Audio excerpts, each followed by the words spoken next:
This Week in Richmond is made possible in part by Alpha Natural Resources, an energy company dedicated to respecting the land. Alpha Natural Resources, we power the world through the energy of our people. Everywhere there are lighting poles, there's one more opportunity to save money. Intelligent Illuminations provides cost-effective wireless lighting solutions for roadway or area outdoor lights.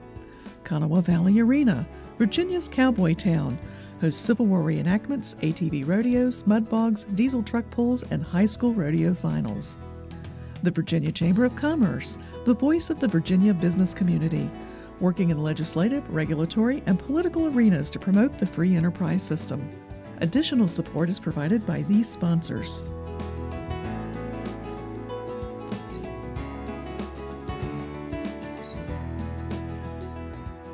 And by the members of Virginia's public television stations. Thank you.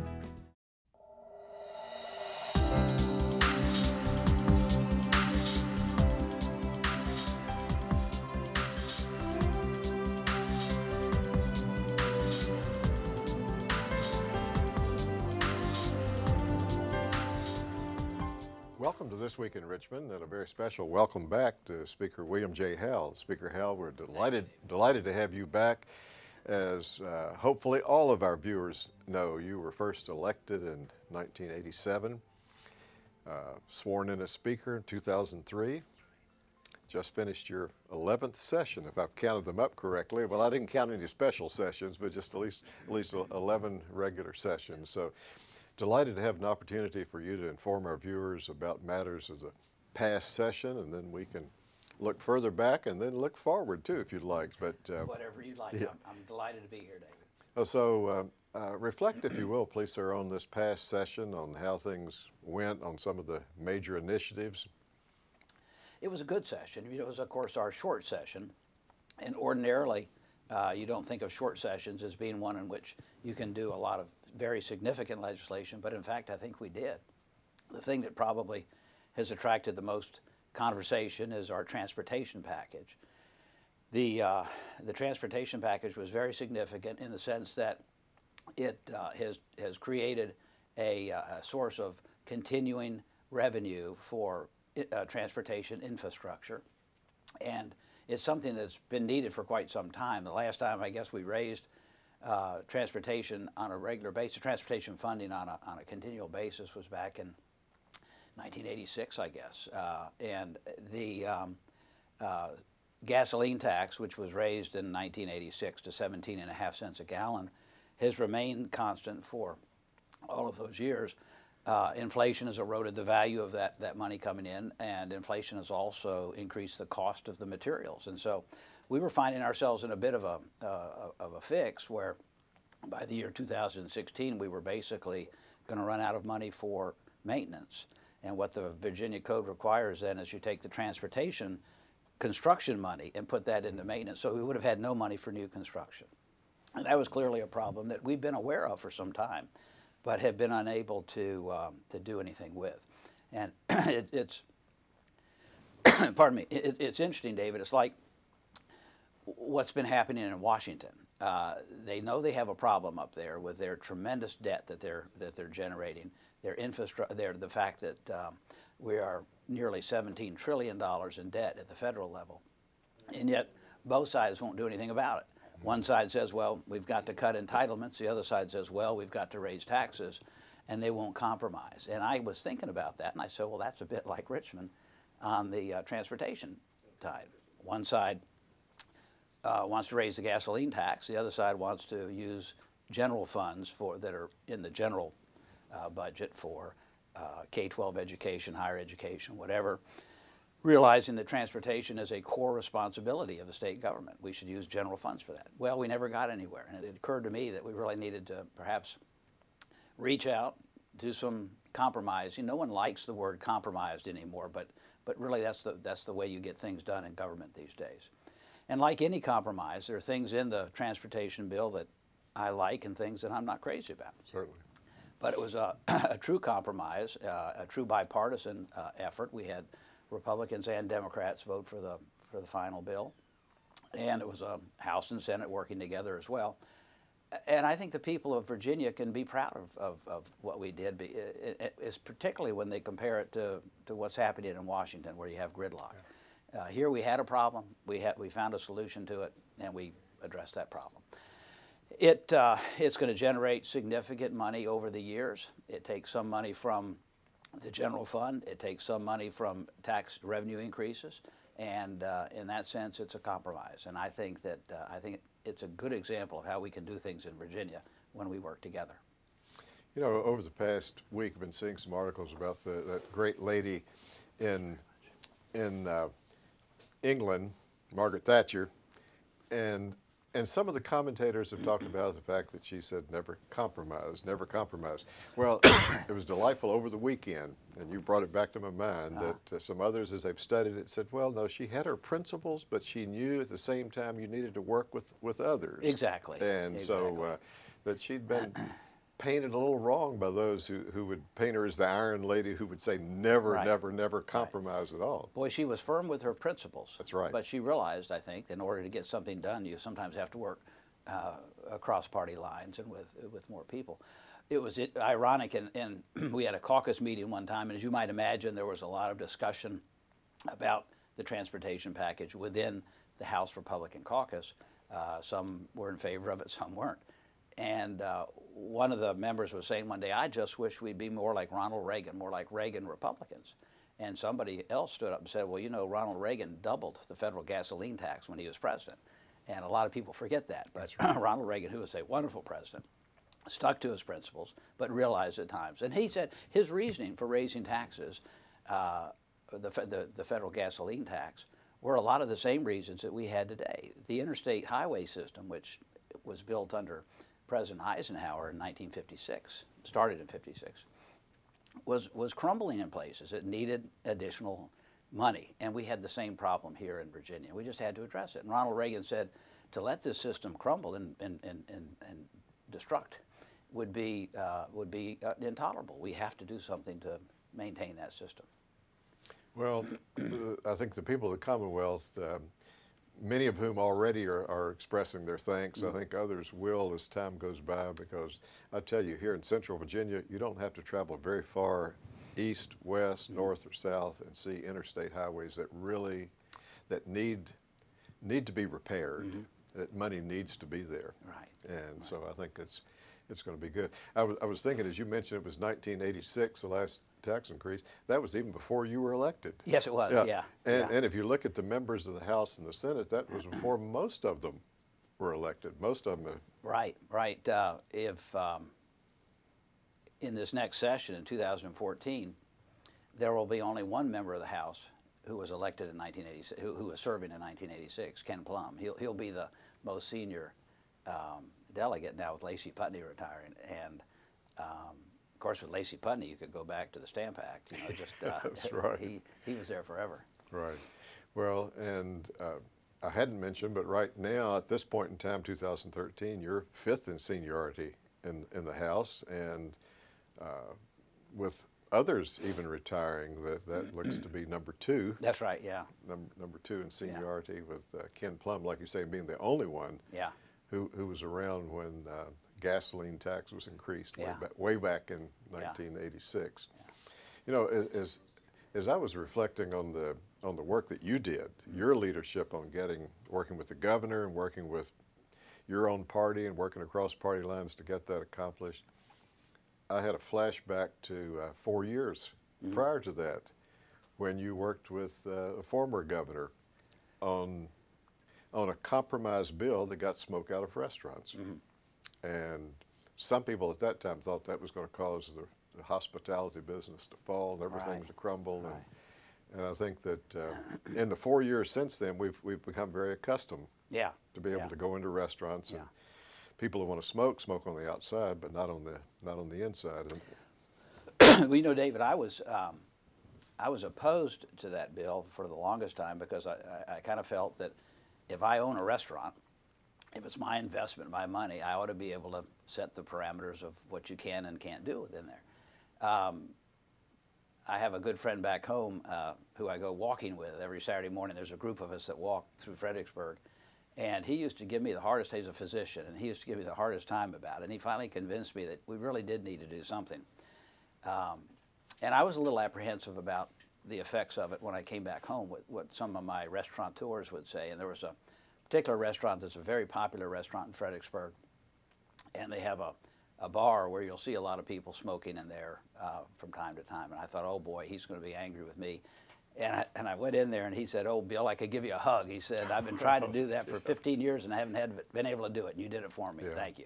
Yeah, that was heard anecdotally in many parts of the Commonwealth where restaurateurs were reluctant to do that for fear that if they did it and someone else didn't, that it would affect their business. But I think when it was like a level playing field, they were delighted to get to smoke. Yeah, there's restaurants here in Richmond that now are family restaurants that had not been prior to that time. Certainly hadn't. Well, you mentioned working with the governor. I can't give enough credit to Governor McDonald for his efforts in this. He really was the leader on this whole effort with the transportation. He got us involved. Kirk Cox, who's the majority leader, and I had a lot of conversations with him before the session and during the session. And he's a very determined man in a lot of ways, and he knew that it needed to be done, and he led. He was quite the leader on it. And I think quite amazing that it happened in the short session. Yes, it was. There were some speculating that, well, since it didn't happen in 2012, it probably couldn't happen in a short session. Right. But it was, you showed what you and the governor and the members working together in both chambers saw what you can accomplish in 46 days. Yeah, it was good. And a very good bill it was.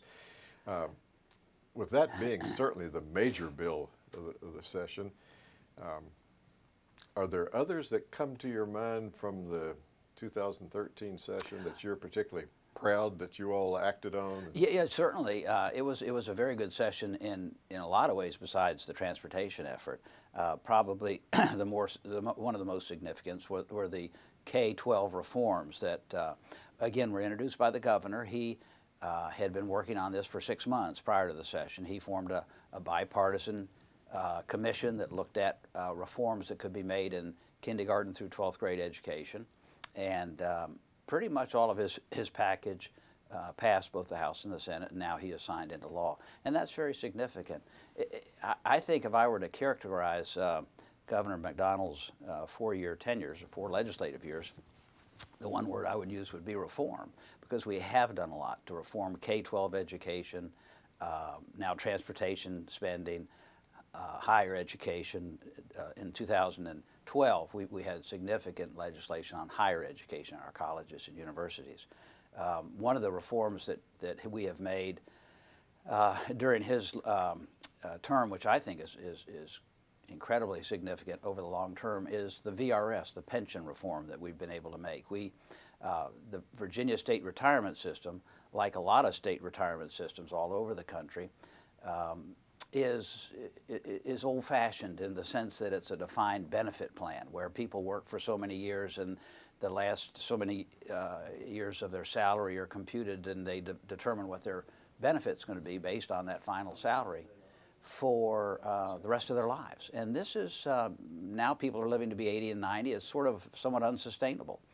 And the states, the private sector doesn't do defined benefit plans anymore. All their plans are defined contribution, like a 401k or an IRA. And we believe the state needs to be moving in that direction as well. And we've made some very significant steps in that direction. We're not there yet, I don't think, but we've really done a lot to protect the integrity of the retirement system under the governor's leadership. So I think the last 4 years have been good, but I think 2013 was certainly an appropriate capstone. And that defined benefit approach, am I right in thinking that that's what you'd find in most of the other 49 states, that's been the model? Yes, yes. And all of the states, to one degree or another, are finding that they're becoming, they're underwater, they're underfunded. As you might imagine, the states like Illinois and California have the worst situation, where they've got maybe 60 cents on their dollar is funded. Virginia is higher than that, and over the past couple of years, we've increased the funding by over $9 billion, the amount we've decreased the shortfall by over $9 billion. So we're going in the right direction in Virginia. We still have a little ways to go, but our system is safe and has integrity, I believe. Another thing, David, that I didn't mention that we did in this session that I think was significant was tort reform, the lawsuit liability reform, the way that lawsuits are handled in Virginia. Virginia's always had a pretty good reputation as being a state that it isn't one of these runaway states where you have these huge $1 million verdicts passed out by juries frequently for frivolous claims. And we did some good things this year to tighten up our system a little bit more to make sure that our system is fair and equitable to everyone. Well, that's another one that will have some long-term benefits. Yes, I think so. I think it certainly will. So. 11 terms as sessions as speaker. Had you thought about running for Congress or some other position? I mean, are you going to? Well, not now. I'm thinking about running for an old folks home. Right. No, you know, David, I have found when you come into, I think probably any elected office, whether it be at the local level or state level or federal level, people always assume that you want to run for what they consider the next level. And when you're serving the state in Richmond, I think people think, well, he obviously wants to be in Congress or something like that. And I had thoughts about it at one time in my career, but prayed a lot about it. My wife, at one point, when our congressman was retiring, I had a couple of people say, well, you know, Bill, you ought to consider running for that. And I considered it and felt pretty clearly that it wasn't the thing I was led to do. And I'm very glad that I stayed, because then a couple of years later, the opportunity to be speaker came about. And that's just been such a rewarding experience. You know, if I might even go back a little bit further, and then we'll look forward in the time that we have remaining. As I reflected back even before Governor Kane, you first became speaker under Governor Warner, there was a really troublesome issue at that time that I'm sure you had mixed feelings on in many ways, but you helped provide the opportunity for that budget matter to get solved. And I think that as I've thought about that, it seems like about toward the last year of governor's terms, you have really have played some major roles in trying to get what was a meaningful compromise. Well, it's probably just coincidence since it's been during the last years of their terms, but I think that's one of the things that I think one of the speaker's jobs is to be sort of a facilitator, to try and help things get done. When I first became speaker, I was trying to think, well, goodness, what do I do now? And I really thought at the time, and I still think, that one of the speaker's main roles is to make sure that the House runs as smoothly as it can, that there is an opportunity for everyone to have their say, for civility, and at the same time to be able to make sure that the debates don't go on too long, and make sure that they never get acrimonious, and to make sure that we're all working for what's best for Virginia, and I know that maybe sounds a little bit trite, but that really is why people are down here, and so it's just good to try and help get it done. Well, you know, for people who've had the opportunity to sit up in the gallery or to go online and see the streaming, there probably hasn't been a day that you've presided, but what at some point in time you found your good sense of humor able to kind of to break some of the tension, or maybe to prevent some tension from occurring. Well, perhaps it's just it's something I've enjoyed doing, and I do. You know what? You've always got to pay attention, though. Before I was speaker, I'd gotten to the point, you know, I'm sort of an accidental speaker. It wasn't something I intended to do, but the opportunity came about. But prior to serving as speaker, I'd gotten to that very sought-after spot on the back row, and I was chairman of the Courts of Justice Committee, which was a wonderful committee, is a wonderful committee, and it was very busy and very interesting. And I was on the back row where you really didn't have to pay a lot of attention. You could talk with each other and do that sort of thing. And then I subsequently became speaker, and all of a sudden I have to pay attention every moment, and it's difficult for me. But there's something that's always going on. Somebody's asking a question or whatever, and it does require a lot of focus. You know, on the program that aired last week, and our viewers who saw that saw at the very end of the program, Delegate Joe Johnson, who's chosen not to run again. He's a wonderful guy. He'll be still delegate on through this year. Yeah. Chose not to run again. Really paid a great tribute to you. If I could paraphrase what he said, and I can't say it as well as he did, but he indicated that he had served under 7 speakers. He served under 2 speakers way back in the 1960s, and you were the 7th speaker. And he said that he thought you had done more than any other of those speakers to protect the integrity of the process. Well, and he praised you for that. And again, for the people who paid attention during the session, they knew that there was many issues, but there were one in particular that probably caused a lot of heartache and headache, and trying to determine what is right for the process. And any comments you'd like to make about that difficult issue that you had to rule on? Well, first of all, Joe Johnson is more than generous, and I've loved serving with him, and I'm going to miss him greatly. There was a bill that came over from the Senate that would have dramatically changed the redistricting map, and I wasn't called upon to deal on the substance of the bill, whether that was good or bad, but rather was it appropriately before the House. And in the House we have very strict rules of germaneness. When you put, again, so that we differ from Washington. You can't make a Christmas tree out of a bill, putting all sorts of different subjects to it. The amendment to a bill has to be germane, or has to be relevant to the underlying bill. And the amendments that came over on a House bill from the Senate that did this vast redistricting clearly weren't germane. There just wasn't a question. Now, from a political standpoint, it would have helped my party immensely to be able to pass that bill. But it just wasn't the right thing to do.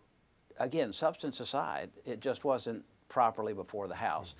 Actually, it was a very easy decision. It did cause a lot of consternation, as you might imagine, not only with my good friends in the Senate, but with many members of my caucus who thought this was the right thing to do. You know, the long-term benefits outweighed the procedural ruling that I was called on to make.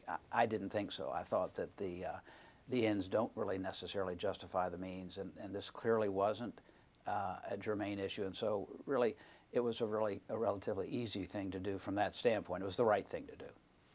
Well, Delegate Johnson, you know, as he would say, he probably hit the nail right on the head when he made the comment that he made, and he didn't go into details, but I know that he could reflect on times past when the germaneness was not treated with the same kind of respect and integrity that you did. So, in our closing couple of minutes or so, looking forward to the upcoming session, and of course there's work to do between now and then. Do you see tax reform or other issues maybe being on the agenda for the next couple of years? Well, excuse me, there's still things that we can do to make Virginia an even better place. And one of the things that a lot of people have talked about for many years is tax reform, in the sense that we're becoming more of a service economy. We get probably less money from the manufacturing type of interest than we used to. Perhaps we need to look at the way we levy taxes and administer taxes. Any tax reform, as far as I'm concerned, would have to be something that would be revenue neutral. It wouldn't necessarily generate more income. In fact, there are some proposals about that would say that you could do tax reform that might, in effect, lower taxes for a lot of the people. That means somebody else's taxes are going to go up, but we'll just have to see what happens. I think both gubernatorial candidates are going to be talking about tax reform as one of their issues. We have all 100 members of the House of Delegates, or all 100 seats, are up for election this fall. So we'll have to see what the House looks like next year as well. and who the governor is, and then that'll pretty much dictate what the agenda is going to be. It's probably a little premature to think about what the specific items will be in 2014. Well, our time is up anyway, and so we're going to have you back on when you can speak on those issues, and look forward to having another conversation with you. And thank you so much for being on This Week in Richmond. Well, thank you very much for having me, David. I certainly appreciate it. Thank you.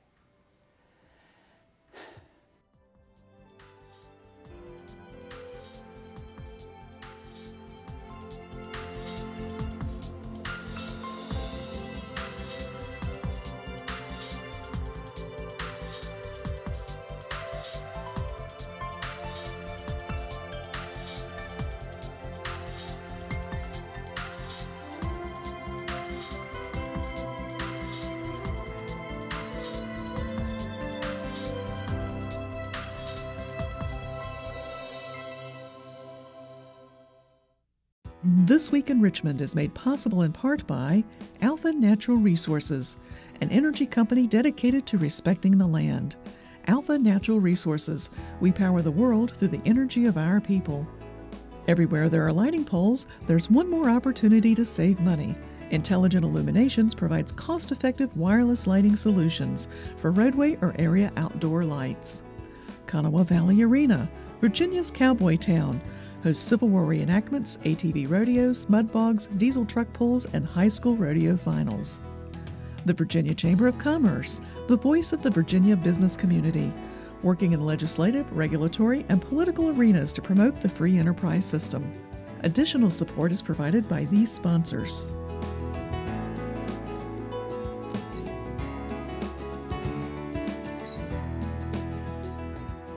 And by the members of Virginia's public television stations. Thank you.